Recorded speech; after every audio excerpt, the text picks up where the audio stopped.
So, hi everyone, this side Jayant Rajput, currently working as an administrative officer. So, स्वागत है आपका इस video में। इस वीडियो में मैं आपको बताने वाला हूँ मेरा जो एक्सपीरियंस रहा था NICL AO के इंटरव्यू के दौरान, वो मैं आपको पूरा शुरू से शेयर करने वाला हूँ। आपको क्या करना है, इस वीडियो को एक कहानी की तरह समझना है, ठीक है।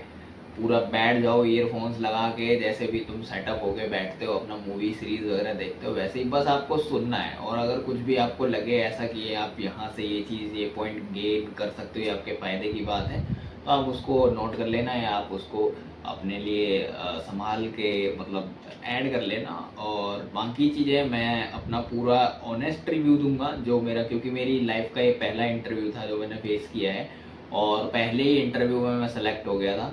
तो अभी तक क्या है कि अभी तक मैंने टोटल 4 इंटरव्यूज़ दिए हैं, जिनमें 2 में मैं सेलेक्ट हुआ हूँ, एक में वेटिंग लिस्ट में रहा है मेरा और एक का फाइनल मेरा रुक गया है। तो चारों ही एग्ज़ाम्स ऐसे थे, RRB PO, NICL, NIACL and NHB, इनके मैंने इंटरव्यूज़ दिए हुए हैं। और धीरे धीरे सबका एक्सपीरियंस मैं डाल दूँगा यहाँ पे, सो दैट आप भी आइडिया लगा पाओ।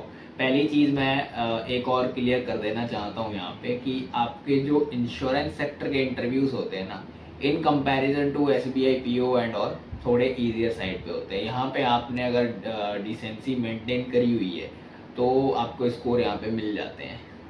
और तो अभी मैं अब अपना एक्सपीरियंस शेयर करने जा रहा हूँ यहाँ पे, तो बिल्कुल आराम से बैठ जाओ आप लोग, ठीक है। वीडियो थोड़ी लंबी हो सकती है क्योंकि ऐसा डिटेल में किसी ने अभी तक शेयर किया नहीं होगा, मैं पूरा कहानी की तरह आपको बताऊँगा। और मेरा जो ये इंटरव्यू हुआ था ये पूरा मेरा इंग्लिश में चला था, लाइक एक भी वर्ड मैंने हिंदी में नहीं बोला था उनसे, और वो भी इंग्लिश में ही बात कर रहे थे मुझसे। बट ऐसा नहीं है कि आप बोल नहीं सकते, ये बाइलिंगुअल होता है, आप जो जिस भी लैंग्वेज में कंफर्टेबल हो आप बात कर सकते हैं उसी लैंग्वेज में। क्योंकि और भी जो कैंडिडेट्स थे ना, तो वो उन्होंने भी बताया कि उनका इंग्लिश में हुआ कि कुछ जैसे जिस लैंग्वेज में उन्होंने क्वेश्चन पूछा उसी लैंग्वेज में हमने जवाब दिया। और अगर आप कंफर्टेबल नहीं होते हैं, लाइक आप पैनिक कर रहे हैं, आप नहीं बोल पा रहे तो फ्रेम कर पा रहे हैं आंसर को, तो आप परमिशन ले सकते हो उनसे, मतलब कि I am not feeling comfortable in answering this question in English, may I speak in Hindi, ऐसा कुछ करके आप बोल सकते हो। कुछ भी ऐसा नहीं होता है लैंग्वेज के ऊपर, लैंग्वेज कभी भी इंटरव्यू में आपका बैरियर नहीं बनता है। तो मेरा इंटरव्यू जो हुआ था वो कंडक्ट हुआ था 23 सितंबर 2024 को दिल्ली में। दिल्ली में था मेरा, और मेरा बिल्कुल पहला इंटरव्यू आया था, ठीक है। जैसे ही मेंस रिजल्ट आया उसके बाद जब ये अलॉटमेंट का आ रहा था कि भाई आ जाएगा आ जाएगा, थोड़ा टाइम लगता है इसमें, एकदम सडनली एक PDF आई निकल गया और उसमें जैसे ही मैंने मेरा नाम देखा कि मैं ही सबसे पहला हूँ, मतलब पहले दिन जिसके पढ़ रहे थे उनमें से मैं पहला था। 23 बच्चों को बुलाया था, 23 या 30 ऐसे ही कुछ थे एक दिन में। तो उसमें मेरा था, उसमें 4 स्लॉट बटे हुए थे, तो मेरा जो था ना, मेरा बिल्कुल लास्ट वाले में था। तो मैं एक्सपेक्ट करके चल रहा था कि 4 साढ़े 4 तक मतलब ओवर हो जाएगा ऐसा करके। तो अब क्या करना है, अब वहाँ पे इंटरव्यू है, इंटरव्यू का तुम्हें पढ़ना है, साथ में तुम्हारा RRB PO का मेंस लगा हुआ है, और प्रीलिम्स एग्जाम्स तो वो चलते ही रहते दुनिया भर के जो चल रहे थे। तो ये चीज़ें ना सारी की सारी मैनेज हो ही नहीं पा रही थी, मतलब एक थ्रेशोल्ड मेरा ऐसा आ गया था कि मैं फिर ऐसा हो गया कि भाई भाड़ में जाए RRB PO, बाकी एग्ज़ाम्स। मुझे आगे के जो नोटिफिकेशंस आएंगे 23 सितंबर के बाद जो आते हैं, मतलब अक्टूबर नवंबर, एक आध एग्ज़ाम, एक दो एग्ज़ाम शायद बच गए थे उस टाइम पे IBPS की तरफ से आने, मैं उनमें देख लूँगा। अभी मैंने अगर इस पर फोकस नहीं, क्योंकि वो तुम डाउट में रहते हो ना, अब तुम्हारे अंदर ये भी चल रहा है कि भाई मेंस में तुम्हारी लीड कितनी होगी, क्या पता तुम्हारा फाइनल रुक जाए, तुम यहाँ इंटरव्यू में तो लेके आओ जाओ जैसे भी करो कुछ, और फिर तुम्हारा फाइनल रुक जाए तुम्हारा, और वो तो गया ही गया, साथ में तुम्हारे RRB PO और बाकी एग्जाम्स भी चले गए। तो ऐसे करके बहुत सारी एंग्जाइटी मुझे हो रही थी उस टाइम पे। तो मैंने फिर डिसाइड किया मैं पहले इंटरव्यू हुआ करता हूँ, पूरा फुल फ्लेज उसी में ही घुस गया मैं, और उसके बाद मैंने बाकी चीज़ें जो है RRB वगैरह की सब छोड़ दी कि आके बाद में करेंगे। तो हुआ ये, मुझे सबसे कम टाइम मिला था प्रिपरेशन का। मुझे क्या, जो डे 1 पे थे ना, जिनका भी डे 1 पे इंटरव्यू था, उनमें एक्सपीरियंस भी बहुत सारे थे, फ्रेशर भी बहुत सारे थे, तो उनमें से क्या हुआ कि जिनको सबसे ज़्यादा कम टाइम मिला, तो मेरा 23 सितंबर को था।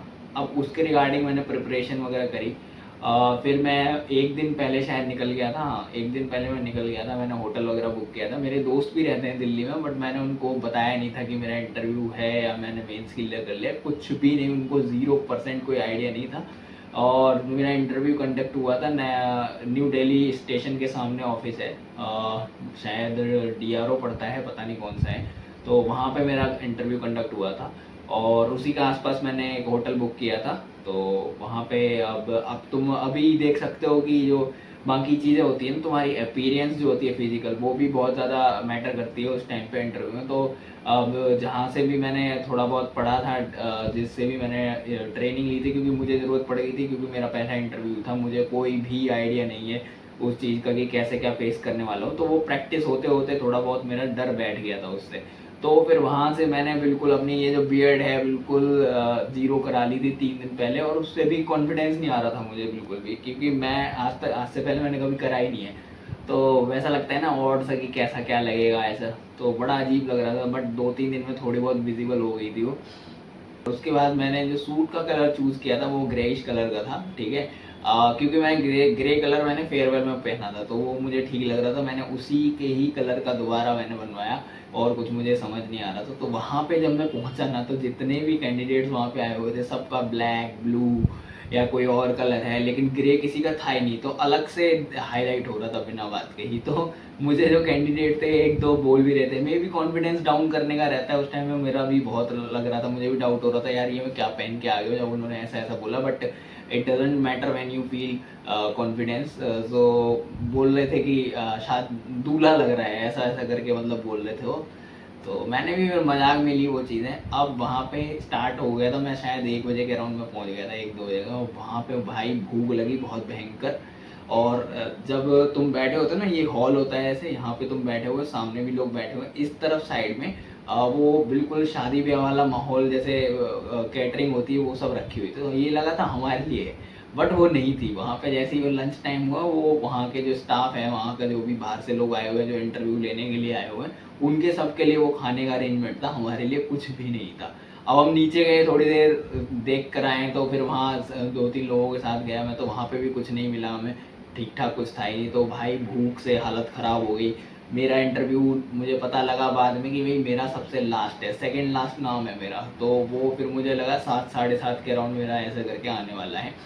तो उसके बाद उन्होंने अंदर बुला लिया, जो बाहर लोग जा रहे थे उनसे पूछताछ कर रहे थे, आधे बोल रहे हैं कि भाई बेकार हो गया ऐसा ऐसा करके, आधे बोल रहे हैं बहुत चिल पैनल है, कोई दिक्कत नहीं है। मतलब एग्जैक्ट तुम्हें कोई भी नहीं बताने वाला उस टाइम, सब अपना कॉम्पिटिटर देखते हैं, जानबूझ के कोई नहीं बताता कि भाई मेरा कैसा हुआ है, ठीक है। तो ये सारी चीज़ जब हो रही थी, उसके बाद उन्होंने अंदर बुलाया, 8-10 बच्चों को अंदर बुलाया सीधा। वहाँ जाके डीवी के लिए अब एक एक करके अंदर बुला रहे थे, लेकिन वहाँ अंदर बिठा दिया। वहाँ जाके रिफ्रेशमेंट सर्व करी है कि हाँ चलो कुछ तो मिला। तो वो चीज़ खा के थोड़ा लगा हाँ चलो अब ठीक है, अब थोड़ा हम सह सकते हैं, ऐसा कुछ था उसमें, समोसे वमोसे शायद ऐसा कुछ था। अब मैं, एक होता है ना, तुम जब चीज़ें तुम्हारे फेवर में चल रही होती है, जब तुम्हारा टाइम आ चुका होता है, ये चीज़ गांठ बांध लो, जब तुम्हें पता लगेगा तो तुम्हारे साथ होने होगा ना, तुम्हें फील होता है ये चीज़ें, तो तुम्हारे फेवर में यूनिवर्स काम कर रहा होता है। ये मैं वैसे नहीं मानता था, जब से नॉवल वॉवल मैंने पढ़ी है, तो मतलब रियलाइजेशन सेल्फ होता है, तो उससे पता लगता है।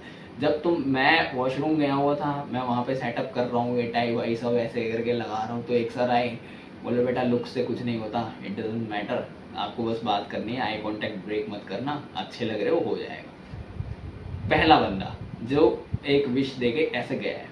फिर सडनली घूम रहे थे ऐसे करके, तो एक और सर आए, वो भी नेशनल का कार्ड पहने हुए थे। उन्होंने पूछा यू आर टू यंग, क्या एज है तुम्हारी, ऐसे करके बहुत आगे जाओगे, और ये सब उन्होंने बोला, ठीक है। स्टार्टिंग से लेके एंड तक मुझे बिल्कुल भी डर नहीं लग रहा था, बिल्कुल भी डर नहीं लग रहा था। बस जब लास्ट के आए ना, कि 2 बंदे रह गए, 2 के बाद तुम्हारा है, तब थोड़ा तुम्हारी वो होना चालू होती है कि भाई नहीं, अब तुम्हारा नंबर आने वाला है।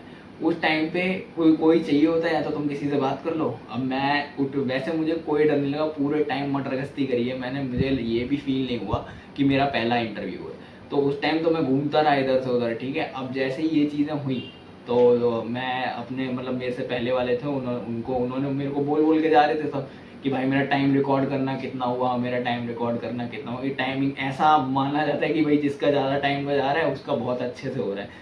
तो फिर एक बंदा बाहर आया, उसने बोला कि मेरा बहुत अच्छा हुआ, मेरे से तो ऐसा बोल रहे थे कि you are the best candidate सुबह से जो उतने आए उनमें से। तो मैं भी ऐसा हो गया कि भाई ऐसा क्या बता गया, तो उससे फिर पूछा, बाकी चीज़ें उससे पता लगी।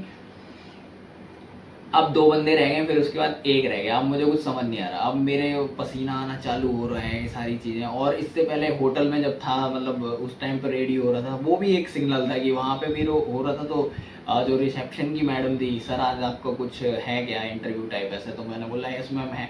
तो वो भी बोल रही थी कि सर नर्वस मत होइए, सब अच्छा होगा, भगवान की कृपा रहेगी। तो ऐसे ऐसे करके उन्होंने भी बोला। तो वो एक होता है ना कि तुम निकल ही रहे हो जस्ट और तुम्हारे लिए कोई अच्छा बोल दे, तो वो चीज़ें फील होती हैं थोड़ी बहुत। तो वहाँ पे भी एक ऐसा जेस्चर टाइप हुआ था। ये अब हुआ ये जैसे ही ये चीज़ होने लगी, बाहर जो गार्ड बैठे रहते हैं जस्ट बिकॉज रूम के बाहर, जो इंटरव्यू रूम है जो आपको लेके जाते हैं अंदर, वो बैठे हुए थे। मैंने उनसे बात करना चालू कर दी। मैंने बोला जो इस बैच के सेलेक्टेड हैं, मतलब वो जो एओ पोस्ट पे रहते हैं, वो इस ऑफिस में हायर हो रखे हैं क्या। तो उन्होंने फिर मना करा कि नहीं, यहाँ नहीं है, यहाँ मतलब जो बाकी आर ओज हैं वहाँ पर हैं। और वे बताने लगे कि ऐसे ऐसे करके लोगों का एक एक्सपीरियंस, वो उनको तो ऑब्वियसली इतने लोग आते हैं उनके सामने, तो उन्हें तो हर टाइप का कैंडिडेट मिलता है। तो बता रहे थे सबका ऐसे ऐसे करके होता था ये वो। मैंने भी बोल दिया उनको सर मेरा टाइम रिकॉर्ड कर लेना। और मैं फिर भारी भारी सांस ले रहा हूँ, मतलब ऐसे वो मेरे लिए पानी लेकर आए गए, कह रहे सब अच्छा होगा, टेंशन मत लो, अच्छा किया होगा तो बिल्कुल भगवान साथ देंगे, ऐसा ऐसा करके वो बात कर रहे। एक और बंदा था वो भी बात कर रहा, तो वो जैसे ही चला गया तो उसके बाद सिर्फ मैं रह गया। अब मेरी सांस फूल रही थी, अब मैं ऐसे कर रहा हूँ, लिटरली यही कर रहा हूँ। तो उसके बाद क्या हुआ, उन्होंने भी पूछ लिया कि तुम्हारा पहला इंटरव्यू है, बोला हाँ है, तभी तुम्हारे साथ ये इतना तुम फील कर रहे हो, बट ऐसा कुछ डरने की बात नहीं है, ऐसे ऐसे करके। अब उनसे 5-1 मिनट मैंने बात करी होगी, तो मेरा बस ऐसा हो गया कि चलो ठीक है देखी जाएगी। मैंने लिया महादेव का नाम। अब जैसे ही बेल बजी, तुरंत वो खड़े हुए और वो मेरे को लेके जाने लग गए। मेरा डीवी वगैरह तो हो ही चुका था पहले ही, मतलब शाम जब उन्होंने कैबिन में रिफ्रेशमेंट सर्व किए थे उस टाइम पे डीवी वगैरह हो गया था। तो ये हुआ। अब जैसे ही वो फाइल लेके अंदर जाने लगे, कुछ होता है उनके पास, हाँ तुम्हारी जो डेटा शीट होती है ना, ये मैं मेंशन करना भूल गया, डेटा शीट तुम्हारी प्रोवाइड करी जाती है जो कि तुम्हें वेबसाइट पे आती है। उस डेटा शीट की 5 कॉपियाँ बनती हैं। उस डेटा शीट में आप जो भी लिखते हो ना, इंटरव्यूअर आपको उसमें से पूछता है, लाइक योर अचीवमेंट्स हो गए या फिर आपकी बाकी चीज़ें हो गई, ठीक है, उसमें से इंटरव्यूअर आपको पूछता है आपकी ग्रेजुएशन, आपके स्कूल कॉलेज, फादर फैमिली क्या करते हैं, सब सारी चीज़ें उसमें वो मेंशन होती है। तो वो 5 कॉपियाँ मंगाते हैं, क्योंकि पैनल में 5 बंदे होते हैं, तो एक एक कॉपी सबके हाथ में होती है, इस वजह से। तो वो लेके वो अंदर गए। अब जैसे ये यहाँ बाहर बैठे हुए हैं, ठीक है, अब यहाँ से एंट्री है तुम्हारी, यहाँ से एंट्री जाके यूं अंदर घुसोगे ना, तब वो रूम है। यहाँ एंट्री में यहाँ घुसे, मेरी तरफ देखा उन्होंने। और इससे पहले जब ये चीज़ें हो रही थी ना, तो दिन भर में जितने भी सर लोगों से मेरी बातें हुई थी, वो सबके सब मुझे नजर आए। मतलब एक सामने से आ रहा है, शाम का टाइम हो गया, जाने का टाइम हो गया ऑब्वियसली। तो बोला उन्होंने हो गया तुम्हारा, नहीं सर, फिर all the best all the best सब विश कर रहे हैं, सब अच्छी अच्छी बातें बोल रहे हैं, तो उससे थोड़ा और कॉन्फिडेंस आ गया मेरे अंदर। अब जैसे ही ये एंट्री हुई, इन्होंने एकदम से बोला गहरी सांस लो, मैंने ली। उसके बाद बोल रहे आर यू रेडी, मैं बोला यस सर। तो एकदम से उन्होंने फिर यू गेट खोला, ऐसे करके इशारा किया और मैं फिर अंदर चला गया। अब अंदर जाते ही मैंने फिर देखा चेयर सामने रखी हुई है, बीच में एक मैडम बैठी हुई है, 2 सर इस तरफ हैं और 2 सर इस तरफ हैं। मैंने सबसे पहले मैडम को बोला गुड इवनिंग मैम, उसके बाद बाकी सर की चारों की तरफ देख के, चारों पांचों की तरफ देख के मैं खड़ा रहा। उन्होंने फिर बोला सिट प्लीज, तो मैं वहाँ पे बैठ गया। उसके बाद उनके हाथ में डेटा शीट थी मेरी। उन्होंने कोई इंट्रोडक्शन नहीं लिया, कहाँ से आए हो क्या है, कुछ भी नहीं पूछा, मतलब रैंडम ये था। मैं भी बोर हो गया, शाम का टाइम था भाई, तो निपटाना भी था जल्दी जल्दी, ये सारी चीज़ें थी। तो उन्होंने फिर देखा ग्रेजुएशन वगैरह ये सब है। अब उनकी सबसे पहले जो मैं चीज़ें नॉलेज से हटके, जो होता है ना आपकी जो स्टडी रिलेटेड चीज़ें, उनसे हटके जो हुआ है वो मैं आपको बताने जा रहा हूँ। उन्होंने सबसे पहले मेरे अचीवमेंट्स में देखा जाके, वहाँ उन्होंने लिखा, वहाँ मैंने लिख कर रखा हुआ था थिएटर का एक्सपीरियंस लिखा हुआ था। एक कोविड-19 के टाइम पे वर्कशॉप हुई थी, दिल्ली यूनिवर्सिटी की यूनियन की तरफ से हुई थी, वो भी मैंने डाल दी थी, पता नहीं क्या सोच के मैंने डाल दी। और बाकी चीज़ें एक और थी शायद, एक और कुछ मैंने उसमें डाला था, मुझे याद नहीं आ रहा है। तो एग्जैक्ट मुझे याद नहीं है कि क्या, मतलब तो एग्जैक्ट मुझे याद नहीं कि क्या था उसमें, शायद गेमिंग कंपनी का कुछ था। तो वो भी मैंने की थी क्योंकि 1 साल। तो उन्होंने फिर स्टार्ट किए जैन, आपकी ग्रेजुएशन 2019 में हो गई है और ये 2024 लगभग चल रहा है। उसके बाद आपने क्या क्या किया, ये सारी चीज़ें मतलब उन्होंने फिर स्टार्ट की। तो मैंने फिर उनको बताया मैम ऐसे ऐसे मैंने एक डेढ़ साल जॉब की थी, उसके बाद मैं प्रिपरेशन में आ गया 2022 से। और फिर उन्होंने फिर पूछा कौन सी जॉब थी क्या थी। अब इस पे चीज़ ऐसी होने लगी, लाइक फ़नी सा माहौल एकदम क्रिएट हो गया। जैसे ही मैंने बोला ना कि मैम मैं गेमिंग कंपनी में जॉब करता था, तो वो पूछ रही थी मतलब कि क्या होता था उसमें, क्या करना होता था। तो मैंने बोला मैम स्ट्रीम करना होता था, गेम्स खेलना होता था एंड जो आपकी पेमेंट होती थी वो डिपेंड होती थी आपके वॉच आवर्स पे, जितने लोग आपको देख रहे हैं उस हिसाब से आपकी पेमेंट होती थी। तो बोला फिक्स पेमेंट थी या मतलब मिलता था। मैं बोला मैम फिक्स पेमेंट थी, उसके ऊपर टारगेट्स होते थे और वो टारगेट आपको पूरे करने होते थे। तो एक सर इधर बैठे हुए थे, वो साउथ के थे कुछ, तो एकदम से बोलते हैं आर यू अ यूट्यूबर। मैं बोला नहीं सर मैं यूट्यूब नहीं करता हूँ, ये एक पर्टिकुलर ऐप है और कंपनी का ऐप है, उस पर मैंने स्टार्ट किया था क्योंकि ये स्टार्टअप था उस कंपनी का। सो दे हायर्ड न्यू कमर्स, तो वहाँ के थ्रू। तो उन्होंने बोला फिर कितनी पेमेंट मिल जाती थी। मैंने बोला मैम वही 12 से 15 से 20 हज़ार के अराउंड मिल जाती थी।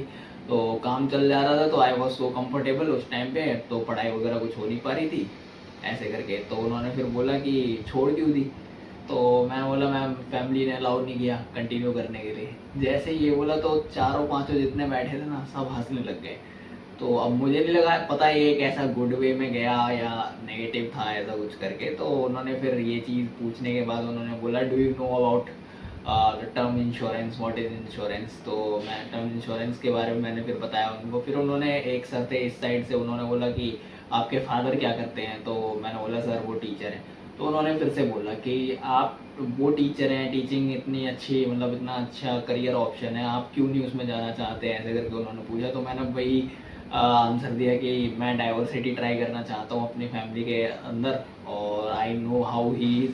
तो उन्होंने बोला he is not a good person. मैं बोला he is a good person but I just want to try to become some other, ऐसे कुछ करके मैंने उनको बोला कि मैं कुछ अलग ट्राई करना चाहता हूँ। तो इस पर भी मुस्कुराने लग गया वो, ठीक है। फिर उसके बाद इन्होंने एक सर और थे, उन्होंने फिर इस तरह पूछा मेरे से कि 2 हेल्थ इंश्योरेंस कंपनीज का नाम बताओ कौन सी हैं ऐसे करके। फिर उन्होंने मेरे से पूछा जब तुम 2 साल से प्रिपरेशन कर रहे थे तो क्या हर्डल आ रहे थे तुम्हारे रास्ते में ऐसे करके। तो मैंने बोला कि मैम अब यहाँ पे तुम ऐसा होता है कि जो चीज़ तुम बताओगे इंटरव्यूअर उसी में ही घुसता है, ठीक है।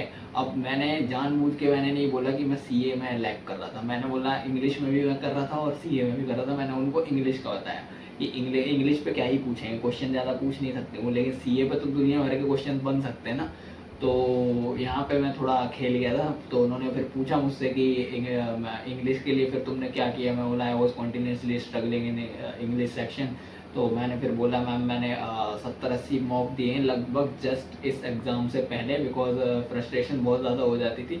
सो उन्होंने बोला do you improve your self, what do you think. तो इस पे मैंने एक ज़्यादा ही मतलब ओवर कॉन्फिडेंस पे एक लाइन बोल दी, I am giving the interview in front of you so I think I am improve myself. तो इस पे भी वो हंस रहे थे। फिर उसके बाद एक सर इधर बैठे हुए थे साउथ वाले, जो मतलब जो रहता है ना एक सबसे ज़्यादा स्ट्रिक्ट टाइप एक रहते हैं, वो मुझे वही लग रहे थे। तो जैसे ही मैंने इस तरफ मेरी नज़र भी नहीं जा रही थी। ऐसा होता है ना, बोलते हैं कि इंटरव्यू आप दे रहे होते हो तो आपको सब जगह इंटरेक्ट करके रखना होता है। भले एक बंदा पूछ रहा है लेकिन आपको सब जगह से जवाब देने हैं, सबको मतलब लेना है कि हाँ भाई सबसे बातचीत करते हुए करना है मतलब। तो जैसे ही मैंने इनकी तरफ देखा, इन्होंने मेरे से पूछा है कि what do you think government our Indian government is spending so much money amount of money in satellites and all just because बराबरी करने के लिए अदर कंट्रीज के लिए। तो तुम्हें नहीं लगता कि ये चीज़ें गरीबी में देनी चाहिए, ये चीज़ें गरीब उसको देना चाहिए सो दैट अपने कंट्री इम्प्रूव करे। तो इस पर भी मैंने मतलब एक होता है तुम जब तुमसे इंटरव्यूअर जानना चाह रहे हैं ना कुछ, you have to be neutral.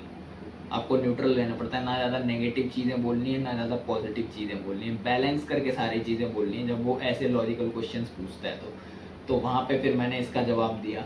कि गवर्नमेंट ऐसे करके मतलब ये चीज़ भी ज़रूरी है जो करंटली गवर्नमेंट कर रही है, और यंग जनरेशन को ऐसे करके मोटिवेट कर रही है। मतलब काफ़ी चीज़ें मैंने उसको बोली जिससे पॉवर्टी में भी इफेक्ट आ रहा है। तो ऐसा कुछ नहीं है कि चीज़ें उस फेवर में काम ना कर रही हो, गवर्नमेंट इज़ इक्वलाइजिंग बोथ, ऐसे करके मैंने कुछ बोला था। अभी देखो इतने महीने हो गए तो एग्जैक्ट मेरे को याद भी नहीं है कि मैंने क्या जवाब दिया, but they are no kind of satisfied दिखे नहीं मेरे को इस वाले आंसर से। तो फिर दूसरे सर ने मेरे को पूछा कि मनी लॉन्ड्रिंग क्या होता है, पता है तुम्हें?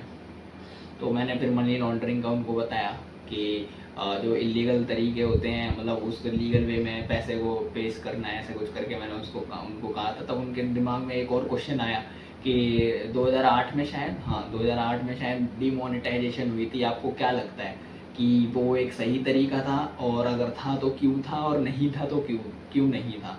तो मैंने उसका भी पॉजिटिव वे में बोला कि बिल्कुल सही तरीका था, ब्लैक मनी ऐसे ऐसे करके सारी चीज़ें बताई उनको। फिर मैंने फिर अपना डाल दिया, बट बहुत सारे लोग इसमें प्रॉब्लम भी फेस कर रहे थे। I used to live in Delhi at that time, और उस टाइम पे हम भी रात के 2-3 बजे तक एटीएम की लाइंस में ही लगे रहते थे। तो इस पे भी वो मुस्कुरा रहे थे, ठीक है। और ये चीज़ उन्होंने पूछी, और उसके बाद ये पूछा, कंपनीज पूछी उन्होंने, हाँ शायद कंपनियाँ पूछी, NICL के अलावा और कौन कौन सी कंपनियाँ हैं। तो मैंने फिर उनको नाम दे दिए थे 4-5, लेकिन उसके बाद क्या हुआ, वो फिर भी मेरी तरफ देख रहे हैं। तो मैंने फिर 2-4 और बता दी उनको, ठीक है। ECGC बता दी मैंने, ESIC बता दी। उसके बाद वो मुस्कुरा के मुस्कुराने लगे। फिर उसके बाद मैम ने बोला कि इंश्योरेंस इंडस्ट्री में करंटली क्या चल रहा है, किसी न्यूज़ से अवेयर हो आप? तो उस टाइम पे शायद कोई न्यूज़ आई थी जिसमें एज लिमिट हटाई हुई थी, 65 से 70 कर दी गई थी, शायद ऐसा कुछ था। तो वो मैंने पढ़ा हुआ था कहीं न्यूज़पेपर में, तो मैंने वो उनको बता दिया। उसके बाद उन्होंने ये पूछा कि क्या,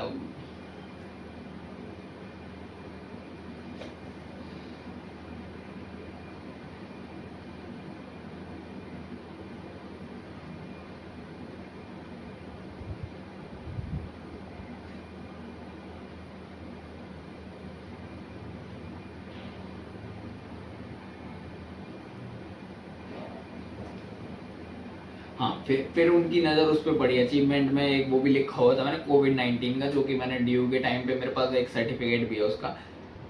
उसमें क्या था कि जब ये कोविड-19 चल रहा था तो यूनियन एक बनाई गई थी काइंड ऑफ। तो उसमें क्या था कि हर स्टेट के जो बच्चे थे वो कनेक्ट करे गए थे। तो उससे क्या होता था कि जब किसी को इमरजेंसी आती थी ना सिलेंडर वगैरह की, तो हमारे जो कॉन्टैक्ट्स थे वो हॉस्पिटल से कनेक्टेड थे। तो जैसे ही वहाँ पे थे तो हम हॉस्पिटल का कॉन्टैक्ट नंबर उनको प्रोवाइड कर देते थे, या गैस सिलेंडर जो सप्लायर थे उनको प्रोवाइड कर देते थे। तो उनको बता देते थे कि आप यहाँ से कांटेक्ट कर लो, मे बी आपको अवेलेबल हो जाए, ऐसे करके। तो ये चीज़ मैम को बहुत ज़्यादा इंटरेस्टिंग लगी, तो वो पूछने लग गई इसके बारे में। तो उन्होंने बोला कि आपको क्या लगता है, फिर आपने कितने लोगों की ऐसे करके हेल्प करी? तो वो मैंने बताया काइंड ऑफ ऐसे करके। तो बोली वाओ दैट्स इम्प्रेसिव, ऐसे करके। तो उन्होंने फिर सर जो बैठे हुए थे साउथ के जो थे, उन्होंने बोला कि are you a leader in your college, ऐसे करके। मतलब उन्होंने पूछा कि यूनियन वगैरह में क्या लगता है तुम्हें, तुम यकीन करते हो इनमें? तो मैं बोला सर स्टूडेंट्स की प्रॉब्लम को फेस रेज करने के लिए कोई तो होना चाहिए, उस हिसाब से union is a good thing, ऐसे करके मैंने उनको बोला। और तो चीज़ें मतलब मोटी मोटी तो यही थी जो उन्होंने ऐसे मेरे से पूछी। और फिर इसका पूछ रहे थे कि आपका जो है आगे का मतलब क्या, मतलब और कौन कौन से एग्ज़ाम्स दिए हैं। तो मैंने वो बताया उनको कि मैं NICL असिस्टेंट का मेंस दे चुका हूँ, वो मेरा पहला ही मेंस था। उसके बाद बस यही क्लियर हुआ है, और इसके मैं इंटरव्यू तक अभी आया हूँ, this is my very first interview. तो उन्होंने फिर ये चीज़ बोली कि ऐसा लग नहीं रहा है कि तुम्हारा ये पहला इंटरव्यू है। मैं बोला मैम ये पहला ही है मेरा। तो वेरी गुड, अच्छा कर रहे हैं आप, ऐसे ऐसे करके उन्होंने बोला। तो और भी बेसिक क्वेश्चन थे जो उन्होंने पूछा, what is the difference between bank and insurance, ऐसे करके पूछ रहे। तो ये सारी चीज़ें हुई थी। तो ये पूरा का पूरा जो प्रोसेस था मेरा इंटरव्यू का, ये कम से कम ऐसा मतलब मैंने बाहर जाके जब पता किया गार्ड से, तो उन्होंने बोला 13 मिनट का तेरा इंटरव्यू हुआ है। और मुझे काइंड ऑफ ये ड्यूरेशन अपनी कम लगी, क्योंकि उन्होंने जब बोला ना बाहर बाहर जब मैं आया तो उन्होंने बोला कि का जल्दी हो गया तुम्हारा इंटरव्यू, तो मुझे ऐसा लग रहा था कि बहुत बेकार हुआ है। लेकिन ये इंटरव्यू ऐसा था मेरा, मैं मतलब एक भी क्वेश्चन जो भी उन्होंने एक भी क्वेश्चन मुझसे पूछा ऐसा था ही नहीं कि जिसका जवाब मैं ना दे पाया हूँ उनको। काइंड ऑफ मेरे फेवर में चल रहा था या कुछ भी समझ लो, उस हिसाब से मेरे लिए मतलब मेरे हिसाब से आई वॉज फुली सेटिस्फाइड कि मेरा अच्छा इंटरव्यू हुआ है। और मैं जब बाहर आया तो मैं खुश था काफ़ी। उसके बाद फिर ये हुआ, और उसके बाद चीज़ें मतलब मैं वहाँ से निकला था शायद 8 साढ़े 8 के अराउंड निकला था। तो ये सारी चीज़ें थी, और ये डेटा शीट में जितनी भी अचीवमेंट मैंने डाली थी, मैंने 3-4 डाली थी, मुझे याद भी नहीं है उसके बारे में, मतलब क्वेश्चन और भी पुट अप हुए थे। तो वो मेरे एक फ्रेंड ने बताया था, वो सिलेक्टेड है। वहाँ पे आपको कॉन्फिडेंस होना चाहिए, जो भी आप मेंशन कर रहे हो कि आप उसके आसपास के जो भी क्वेश्चन आपसे पूछे जाए आप बता पाओ। मैंने थिएटर का डाला था, तो थिएटर के लिए मैंने प्रॉपर एक रिसर्च करी हुई थी कि पहले एक्टर कौन थे, मतलब तुम्हारा फेवरेट क्या है, उनकी क्या से सीरीज किन से तुम इंस्पायर होते हो, ये सारी चीज़ें मैंने, क्योंकि मैं ड्यू में था उस टाइम पे, तो वहाँ पे जब वर्कशॉप होती थी वो चीज़ें मैंने प्रॉपर स्टडी करके मैंने लिख ली थी कि हाँ इसमें से भी पूछा जा सकता है। हॉबीज़ का भी मैंने वो करा था। हॉबीज़ में भी बहुत सिंपल, आपकी हॉबी अगर कुछ नहीं समझ आ रहा आपको, आप नॉवल का देख कर चलो कि हाँ मैं रीडिंग नॉवेल्स पढ़ना बहुत पसंद करता हूँ, और उसमें 1 या 2 नॉवल आपकी जो है आपने जो सच में पढ़ी है, उनके थॉट्स, उनके कौन से राइटर हैं, ये सारी चीज़ें आप देख के रख सकते हो कि हाँ ये आप वहाँ पे बता सकते हो। तो और डिग्री रिलेटेड मेरे से कुछ इसलिए नहीं पूछा, बहुत पुरानी हो गई थी, क्योंकि अब पुरानी इन द सेंस मतलब काफ़ी टाइम हो गया था, और पूछते भी तो मैं बोल देता कि नहीं मुझे नहीं आता है उसका, और फॉर्चुनेटली उन्होंने ऐसा कुछ पूछा नहीं। और बाकी वहाँ पे क्वेश्चन बहुत ज़्यादा बन सकते थे। उनका ये था ना, सुबह से जो चीज़ें चल रही थी वो उनकी वैसी मतलब स्टडी रिलेटेड या कोई जॉब कर रहा है ऑलरेडी उससे रिलेटेड वो पूछते आ रहे थे। मेरे अचीवमेंट्स में उनको ये चीज़ थोड़ी डिफरेंट दिख गई, कोविड-19 का था और ये जॉब जो थी गेमिंग वाली, और यूजुअली सबकी होती नहीं है, मतलब बहुत स्ट्रेंज काइंड ऑफ प्रोफेशन है, तो जो ज़्यादा फॉलो करते नहीं है, इसलिए वो लोग हंस भी रहे थे जब मैंने बोला था कि फैमिली अलाउ नहीं कर रही उस चीज़ के लिए। तो वो चीज़ उनको अट्रैक्ट करी, और वहाँ पे उन्होंने फिर वो चीज़ें वहाँ से पूछी, तो मुझे वहाँ पे लग रहा था कि हाँ मेरा अच्छा हुआ इंटरव्यू। बाकी जनरल टर्म्स जो इंश्योरेंस के होते हैं, IC01 से जितने भी क्वेश्चंस बनते हैं और भी पूछे थे मुझसे, मुझे पर ढंग से याद नहीं आ रहे हैं।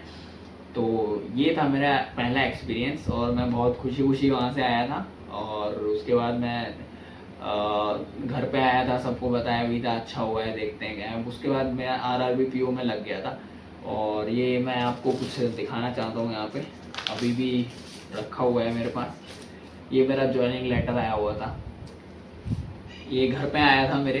पहले तो ऑनलाइन ही आ गया था, उसके बाद ये बाय पोस्ट आता है तो उसका था।